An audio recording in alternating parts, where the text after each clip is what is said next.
Hello, Gemini, and welcome to your weekly tarot forecast for the week of August 10th. Now, this is for Gemini, Sun, Moon, or Rising. So check all three, especially that Moon and that Rising. And if you're not quite sure what you are, there's a free calculator down below.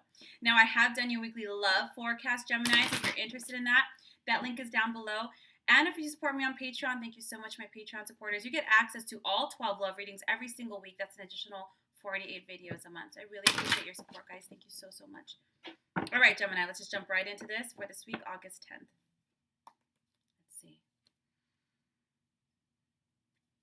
The week of August. Ooh.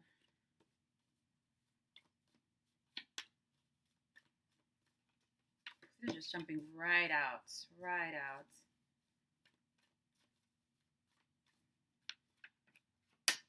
Okay, and a theme for the week.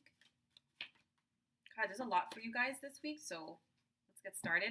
Seven of Cups, the Queen of Swords, the Four of Swords, the Sun, the King of Swords, the Renewal card, the Fool, the Ace of Cups, and the Three of Coins. The theme of the week is the Queen of Coins and the Nine of Swords.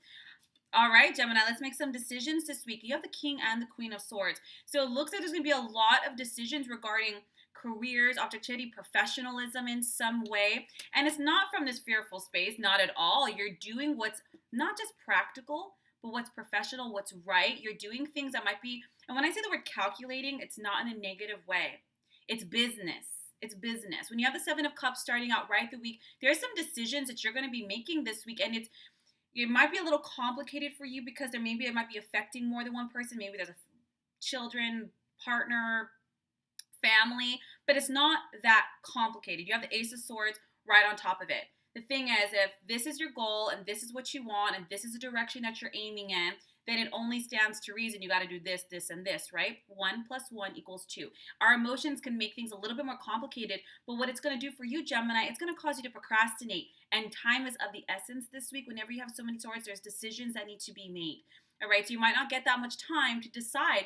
The Queen of Swords and the King of Swords, but especially the Queen of Swords, is somebody, it's career focused, very independent, very sharp. It cuts out things that don't work. So for instance, the things that are making you procrastinate and maybe making it a little bit more complicated, at the end of the day, they're not even things that you should be considering. So for instance, let me just give an example. You have this great job, this opportunity, it pushes you professionally this way, it gives you the finances you need to support your family. Oh, but the kids really love their friends are in this school. No, I'm going to sound mean, but hear me out. If this new opportunity provides everything that the family needs and then some, at the end of the day, that really kind of sucks. You have to move the kids, but that's what you got to do. Does that make sense? I hope you understand what I'm trying to say here. The Four of Swords here is saying, look at, sleep on it. Yes, you're not going to have much time, but before you make a decision, before you allow confusion to either procrastinate or make this opportunity more complicated than necessary, let's do a little surrender. Don't ask 5 million people their advice. Say a prayer, meditate, do your intention, whatever it is.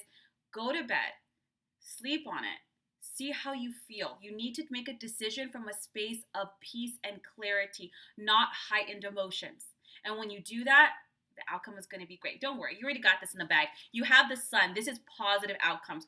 Whatever this opportunity is, the Sun card in tarot is the traditional yes card.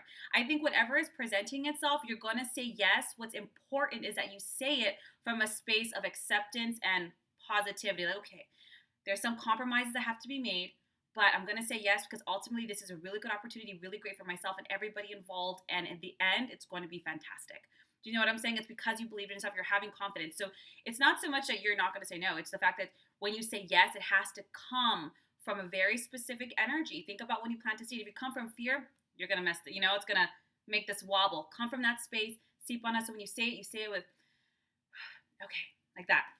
The King of Swords. What I do see is there might be some negotiations in this. The King of Swords, you're very professional, very diplomatic, very clear communication. You might notice you have to negotiate terms of agreements with whatever this opportunity is. You might have to negotiate salary, work schedule, and if this isn't work, and let's say it's not career, maybe it's a venture or an investment of some form, a decision, a professional decision of some form, there's going to be some negotiation or conversations.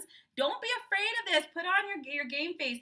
Do your research. So like, let's say you're trying to negotiate for a higher salary, and you're like, oh God, what am I going to say just because I'm worth it, which you are. But you might want to do some research. Do some research about all the other people in that city at that title. What is the average pay grade? You might notice like, oh my God, actually the average pay grade is 10 grand more than what they're offering me. So when you negotiate, you say, not only am I worth it in my experience, but the average pay grade for this position in this city is that. See, logical, perfectly negotiated. But that's just for work. I'm just giving an example. We have the renewal card. Sorry, I went off on a tangent. For the renewal card, this is about moving you and your family, or moving in new directions with yourself, even if your family is you and your fur babes, that's me and my baby. But it's about reviewing, evaluating, and assessing your past, where you've been, how far you've come, in order so that when you move forward, because you are moving forward in a new direction, Gemini, I'm really excited about this. Because as you move forward, you're going to take the blessings, the facts, like, okay, this worked, this is what's great, it's wonderful. Oh, we made a mistake back here, we learned from it. That's okay, we're good. Like, it's putting things in their space, just like you do when you physically move, right? You go through everything. What am I taking? What am I leaving? What serves? What doesn't? What's just clutter? Same thing. But it's not just with the physical. It's with the lessons, with the past. What have we done? This very logical, very air sign week for you as you move into a new direction. The Fool and the Ace of Cups. This is about new paths, new opportunities. Ace of Cups represents new homes as well. So a lot of you guys are actually physically moving. For some of you, this might even be moving new directions and starting a new life with new partnerships, moving your families in some way. But I think it has a lot to do with this decision that you're making, and it's very good for you, Gemini. 3 of Coins. This is team player energy. I love this because while this is about creativity and recognition for your work, it's also about working together. Let's say you're moving your family. You guys are moving together as a unit.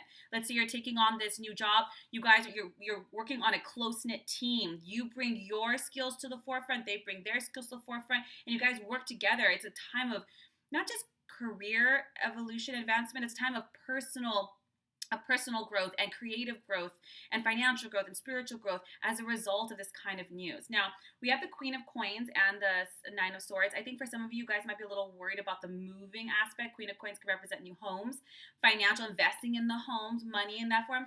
But don't be worried. Guys, the 9 of Swords, guys, you're going to create problems. The more you stress, like when you hit your toe in the morning and you're like, damn, it's going to be a bad day. But it's because you said it and then the best of the day is bad, right? They're saying 99.9% of the things that you're stressed about, they ain't going to happen. So surrender it up.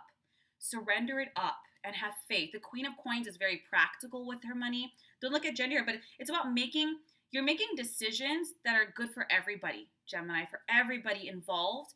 So just accept that you're making this decision. And if you're going to make that decision, do not waste energy stressing about it. You've already made the decision. Why would you, let's instead problem solve. Be practical, be wise with your money. You can deal with challenges in a very understanding manner right now. Just understand that this is good and healthy choice. And every time you stress, do your best to cancel, clear, delete, or surrender it up so that you don't create self-fulfilling prophecies. Okay, guys, congratulations on this week. If you like a more in-depth tarot session, a soul reading, a healing session, or access to your love reading, all that is down below. Otherwise, I'll see you next week for next week's readings.